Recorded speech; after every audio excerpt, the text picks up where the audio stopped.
falta de entendimiento entre las distintas formaciones políticas del hemiciclo ha propiciado que desde el pasado 21 de diciembre asistamos en España a una pre-campaña electoral. Campaña electoral que, si nada lo cambia, comenzará posiblemente a principios de mayo y concluirá a finales del próximo mes de junio. Partido Popular. En la precampaña hemos podido ver a un Partido Popular cada vez más paralizado por sus continuos casos de corrupción y que posiblemente como último recurso sustituya al señor Mariano Rajoy. El Partido Popular es un claro caso de cómo la corrupción institucional ha fagotizado un partido, en el que resulta más que evidente que uno de sus principios fundacionales era el robo masivo de fondos públicos, como acreditan reiteradamente los hechos. A la valencia de Francisco Camps y Rita Barberá teníamos ya un precedente en España de corrupción institucional, como fue la Marbella de Jesús Gil. Y la historia se ha vuelto a repetir en aquellos dirigentes populares que consideraron a Valencia como su cortijo particular. Puede ser que el Partido Popular entre en una profunda crisis de liderazgo e identidad, al no ser ya los favoritos del IBEX 35, como hoy evidentemente es Ciudadanos. Y como también ha expresado el periodista Iñaki Gabilondo, parece ser que al señor Mariano Rajoy le han operado la autocrítica que sirve para andar más seguro por la vida. Miren, la trama púnica del Partido Popular se gastaba el dinero en lujos, joyas, mariscadas, prostitutas, hoteles de lujo y otros pagos varios. Oye, encima de gastar el dinero que no es suyo, qué mal gusto, ¿no? Prostitutas. Miren, les voy a decir una cosa. Los hombres machistas del Partido Popular, la paja mental que tienen en la cabeza no se arregla ni pasando por una consulta psiquiátrica. Oigan, miren, las mujeres no somos mercancía. Las mujeres somos personas. Y a las mujeres del Partido Popular, evidentemente en todos los sitios hay honrosas excepciones, pero la mayoría no es así. Y la mayoría de las mujeres del Partido Popular, desde luego todas las que están en el gobierno o han estado en el gobierno, son mujeres que tienen o han escogido lo peor de los dos sexos, lo peor de los dos géneros, lo peor del género masculino y lo peor del género femenino. Desde luego se han lucido. Ciudadanos. Señor Albert Rivera, como usted bien sabe por la historia que nos une, si hay una región sin la que no se puede entender España, esa es Asturias, donde comenzó el importantísimo pasaje español denominado la Reconquista, un largo periodo que transformó por completo la realidad asturiana. Dicho esto, también quiero expresar mi más profundo respeto por el pueblo catalán, porque si Asturias a lo largo de la historia nunca se rindió, los catalanes, el pueblo catalán, fueron los últimos en hacerlo, los últimos en rendirse. Así que, así todo, quiero expresar mi respeto y mi cariño por el pueblo catalán. Pero también quiero dejar claro, señor Albert Rivera, que en esta pre-campaña se ha quitado usted todas las caretas, colocándose claramente en su ámbito, el de la derecha, y en la defensa de los de arriba. En su primer discurso en el hemiciclo, en el Congreso de los Diputados, nos habló usted en reiteradas ocasiones, hasta en 5 ocasiones, de que era el momento de los hombres de Estado. En ningún momento se refirió a las mujeres de Estado, las que pudieron ser y no fueron, y las que están por venir. Además, dedicó una sola frase, repito, una sola frase de su discurso a un problema gravísimo como es la violencia de género. Un problema que solamente por su complejidad y por sus estadísticas bien merece un gran pacto de Estado de todas las fuerzas políticas para intentar frenar al terrorismo machista, como en su día se hizo para frenar en seco la violencia de la banda terrorista ETA. A día de hoy, el número de víctimas por violencia de género en España supera ya, señor Albert Rivera, al de víctimas de la banda terrorista ETA. Violencia es violencia, señor Rivera. La violencia de género es la primera causa de muerte en mujeres de todos los estratos y condiciones sociales y de un espectro de edades muy, pero que muy amplio.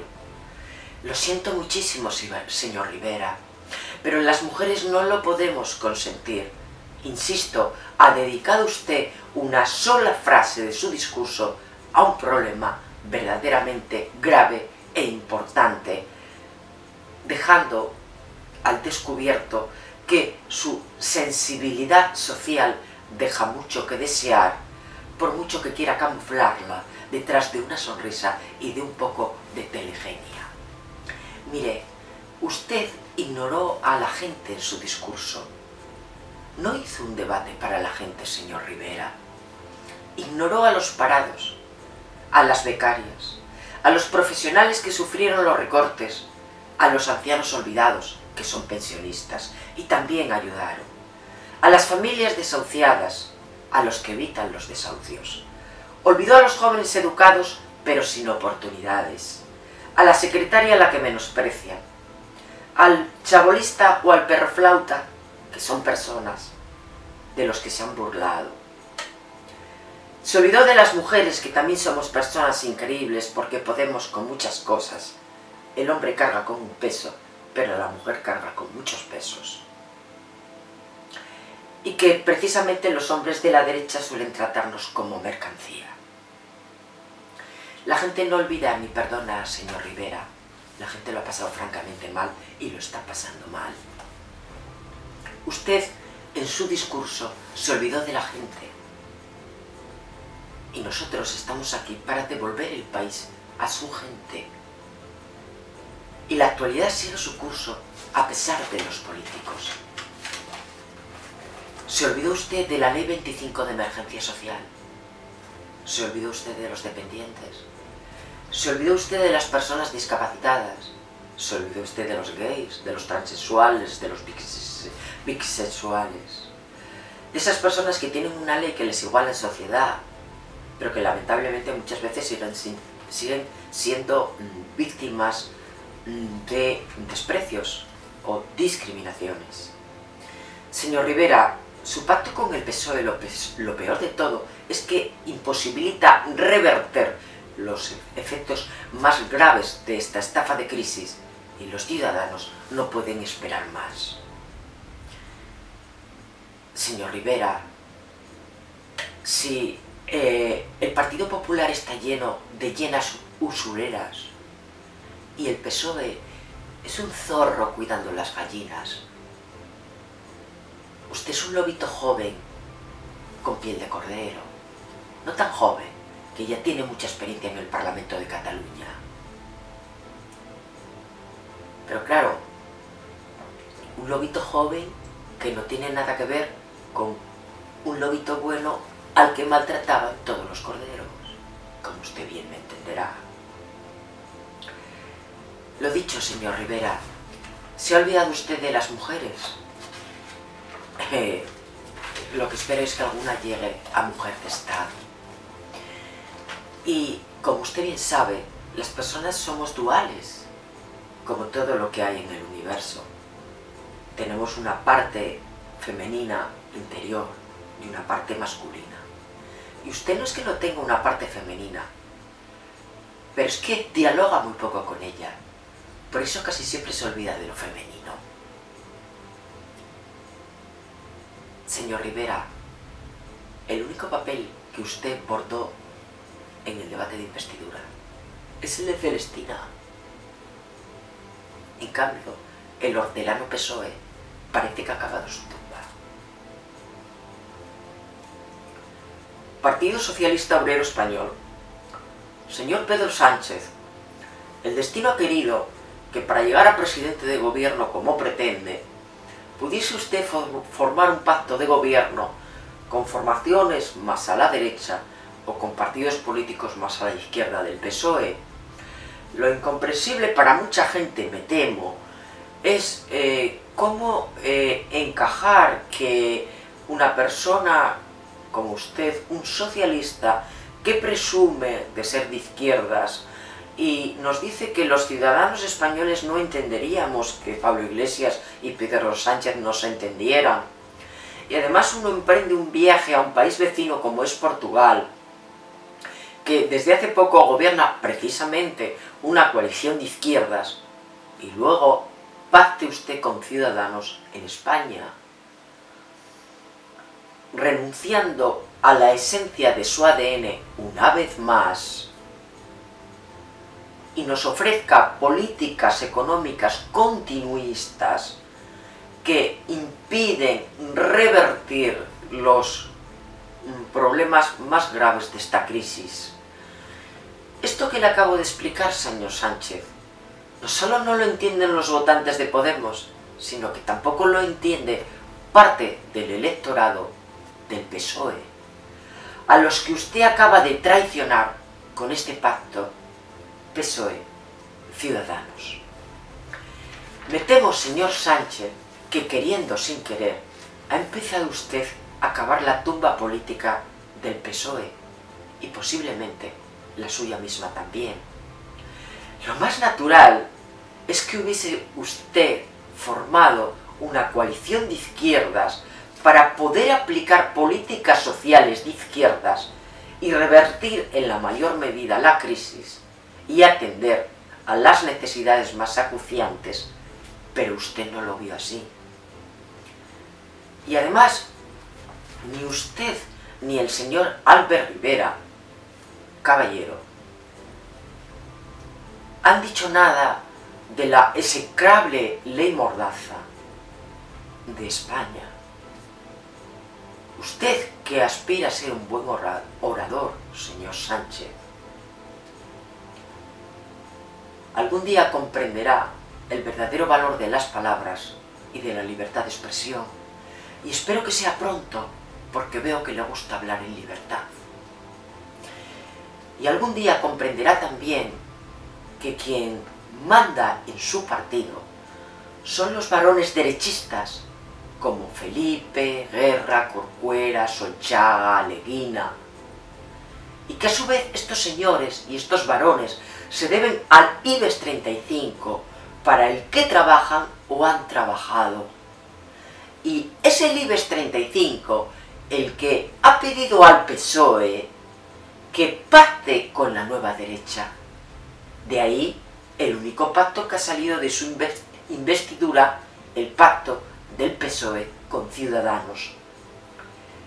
Señor Sánchez, un poco de telegenia y bastante vacío intelectual y político no son buenas artes ni buenas armas para llegar a la presidencia de un gobierno.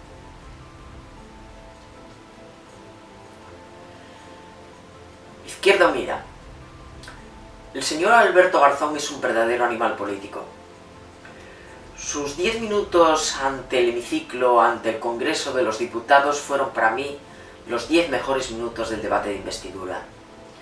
Sabía lo que quería comunicar y lo resumió perfectamente en 10 minutos. Posiblemente Alberto Garzón sea el mejor político de este país.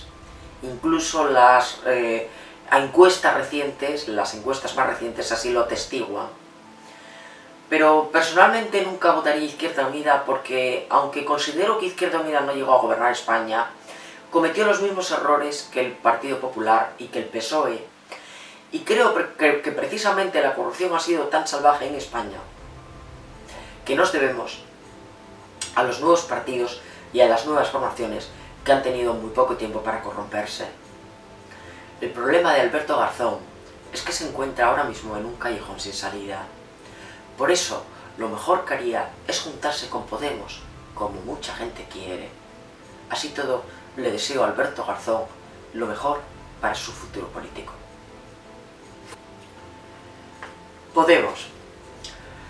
Así todo el mundo sabe que mi voto se lo di a Podemos, porque fueron capaces de crear de la nada en año y medio una alternativa real de izquierdas que pare el abuso institucional, frene en seco el abuso institucional del poder corrompido y su sinrazón. Ya lo dijo Francisco de Goya, la ausencia de la razón produce monstruos, y en España hay muchos. Si hay algo que desearía con urgencia, es que Pablo Iglesias y Alberto Garzón concurrieran juntos a las próximas elecciones, no solo porque creo que su distancia ideológica es mínima, sino también porque creo que sería un buen ejercicio democrático para ganarle votos al PSOE y situar a la izquierda real en una mucho mejor situación de cara a un posible futuro gobierno de la nación y a entrar en él. Políticamente hablando no hay cosa que más desee y creo que es lo que toca, así que pido desde aquí a Pablo Iglesias y a Alberto Garzón que se junten y concurran juntos, porque creo que la gente sincera de izquierdas se lo agradecerá. Además pienso como el periodista Iñaki Gabilondo y creo que tras el debate de investidura Pablo Iglesias ha demostrado y se ha confirmado como un líder con un dominio apabullante de la escena y como un orador espectacular. No cabe duda de que Podemos ha traído al Parlamento el sonido de la calle y de la gente y que en un futuro Podemos, si se entiende con Izquierda Unida, seguramente será el partido de la nueva izquierda en España.